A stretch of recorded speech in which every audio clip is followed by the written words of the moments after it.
Aqui na minha mão tem uma informação que pode mudar o rumo do São Paulo na próxima janela de transferências. E tem a ver com centroavante. Eu acabei de pegar essa informação, viu? Então eu presumo que você ainda não viu em lugar nenhum. Peço que você aperte os cintos, porque o baque vai ser forte. E você acha que o São Paulo precisa mesmo de outro centroavante? Comenta aqui embaixo. E ainda nesse vídeo eu vou responder a uma pergunta que me fizeram, que por si só já vai dar polêmica. E com a minha resposta vai explodir a mente de alguns aí. Espere e verás. E você pode deixar sua pergunta aqui embaixo também, tá? De repente eu posso respondê-la no próximo vídeo. Então pode dar aquela caprichada aqui no espaço dos comentários, tá? E se você puxar para o lado, você vai ver o botão hypar. Dá uma clicada nele para mim, por gentileza. E se você não me conhece, prazer, meu nome é Renato, eu sou da mídia esportiva independente, que fala de futebol sem clubismo. Se você gosta dessa imparcialidade, dessa firmeza nos comentários de quem não tem rabo preso com ninguém, deixa o like e se inscreva no canal. Eu quero começar pela pergunta que me fizeram, né? Mas eu só vou deixar um recado rápido, que aqui no comentário fixado tem o link da Mais Ágil, para você que está precisando de dinheiro e tem uma grana parada no FGTS. A Mais Ágil ajuda você a antecipar esse dinheiro em até 24 horas, certo? Clica no link do WhatsApp, conversa com eles, fala que você veio através do canal Renato Persona, que você ainda concorrerá a uma camisa do São Paulo. E aqui na descrição do vídeo você vai encontrar o link do aplicativo Flash Score. O aplicativo Flash Score te entrega estatísticas, notícias em tempo real, alerta de jogos que estão acontecendo e dicas de aposta. E tem muito mais ali, tá? Tudo isso é grátis, você não vai gastar nada para baixar e ele não pesa o seu celular. Dito isso, bora para a pergunta.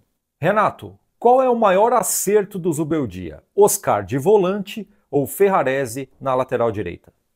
Senhor Carlos Henrique, que pergunta difícil, hein? E se você quiser responder, capricha aqui embaixo, tá? Eu achei uma pergunta bem complicada de responder porque foram duas invenções fenomenais do Zubeldia. Os dois jogadores estão arrebentando nessas novas posições que o Zubeldia arrumou para eles. Só que eu vou votar no Oscar pelo grau de dificuldade e pelo tamanho do desafio que o Zubeldia teve. Veja bem, o Oscar chegou no São Paulo para ser o camisa 10. O cara da criação, o terceiro homem do meio-campo, o meio armador, que o São Paulo não tinha. De repente, ele começa a cair para a esquerda. Virou um ponta à esquerda, né? E o Luciano continuava lá. E o Luciano não é o cara da função. Ele não é o camisa 10, embora esteja usando a camisa 10. E quando a torcida começou a reclamar, o Zubeldia dobrou a aposta. Ele pegou o Oscar e recuou para volante. Eu vou repetir o que eu falei no vídeo passado. Segundo o Alexander Vieira, o Oscar virou o Toni Kroos do São Paulo. Tá jogando muito na posição. E aos torcedores que estavam falando que o Oscar não sabia marcar, o cara tá dando até carrinho. E para quem mesmo assim tentar achar algum defeito nessa manobra do Zubeldia, eu recomendo que na hora do jogo de São Paulo, principalmente esses que passam na TV, pega o celular, desliga e joga no canto e presta atenção no jogo. E o lado ruim dessa história é que o São Paulo continua sem o camisa 10. Tá? Tem o Matheus Alves que está fazendo uma fumaça na posição, mas o que predomina é o Luciano. E o Luciano não é o meio armador. E pensando pelo lado positivo, talvez seja a hora do Zubeldia inventar uma terceira posição para um terceiro jogador. Pegar o Luciano e colocar ele na cara do gol. O Luciano conhece o caminho do gol e todo mundo sabe disso. E já que no esquema do Zubeldia não tem ali um segundo atacante, você coloca o Luciano como centroavante para revezar com o André e com o Rian Francisco. E assim a diretoria economiza dinheiro porque não vai precisar trazer outro centroavante como eles querem. E o André Silva não vai ficar tão sobrecarregado assim. Porque o Zubeldia está evitando de colocar o Rian em todas as partidas porque ele ainda não tem aquele porte físico para aguentar as porradas.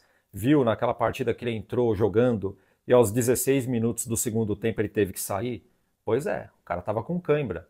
Saiu com dor, saiu mancando. Ele joga bem, é rápido, é jovem, sabe fazer gols, é habilidoso, só que o porte físico dele não sustenta.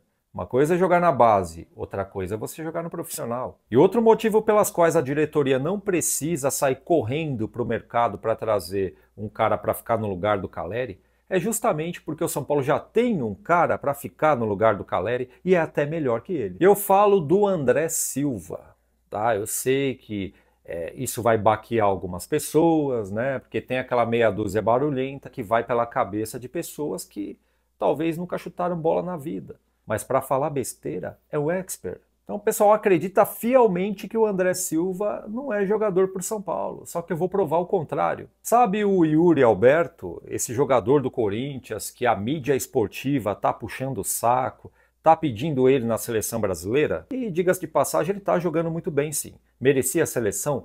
Claro que merecia. E o que o Yuri Alberto tá fazendo para merecer estar na seleção brasileira? Simples, gols. Ele tem 13 gols em 34 jogos nessa temporada. Guarde bem esses números. 13 gols em 34 jogos, correto?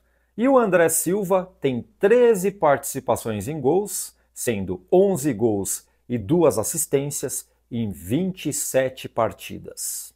Você não ouviu errado. Em 27 partidas, o André Silva tem 11 gols e 2 assistências, somando 13 participações em gols. Por si só, o aproveitamento é bem melhor do que o Yuri Alberto, tá? Só que se a gente contar a minutagem, o Yuri jogou 3 vezes mais tempo do que o André.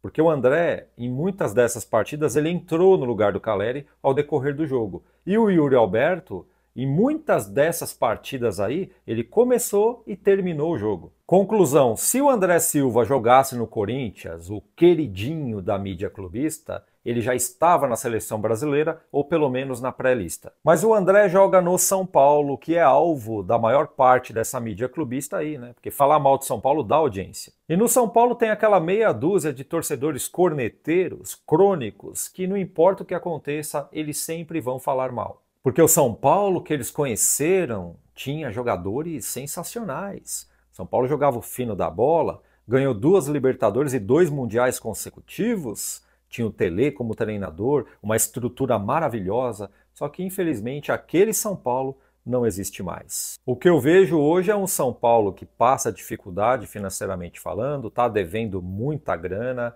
a estrutura está lá, mas não funciona direito, os jogadores são compatíveis aí com aquilo que o São Paulo tem para pagar, até porque está sendo muito mal administrado, tá? São Paulo pode voltar a ser aquele São Paulo de antigamente? Pode, mas vai demorar. Por isso que eu falo, se a pessoa não está preparada para aguentar um péssimo momento do seu clube do coração, é simples. Dá uma distanciada. Quando o clube voltar a empilhar taça de novo, volta. Né? Tem muita gente assim. Porque ficar reclamando de tudo, tudo é ruim, nada presta, não vai ajudar nada, cara. E o André é só um dos alvos dessa galera aí.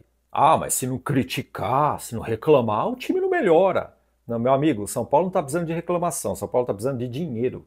E uma das formas do São Paulo lucrar é não gastar aquilo que tem, certo? Não vai no mercado para trazer um centroavante, sendo que temos aí o Rian Francisco, dá para você adaptar o Luciano lá na frente e nós temos aí um cara que é até melhor que o Calleri, chamado André Silva. Quem não ficar chocado com os números e o aproveitamento desse cidadão, bacana, eu não sei mais o que falar. E fora de campo é um cara exemplar, tem essa também. É casado, é pai de família, não é de balada, não enche a cara. E agora eu gostaria de saber a sua opinião, escreve aqui embaixo, ok? E se você não concorda comigo, fique sabendo que eu não sou o seu inimigo, eu só tenho uma opinião diferente da tua. E sou a favor de crítica também, certo? Só que quando eu me refiro aos corneteiros crônicos, são aqueles caras que não vê graça nem em vitória. Deu para entender? Tá tranquilo? Então tá tudo bem, certo? Ah, só um detalhe aqui. Vieram me perguntar se o Zubeldia estava tendo algum atrito com o Rian Francisco e eu falei sobre isso nesse vídeo aqui do lado. É do meu outro canal chamado Renato Persona 2.0. Aproveita e se inscreva lá também que eu faço questão de você, certo? Agora sim, fui.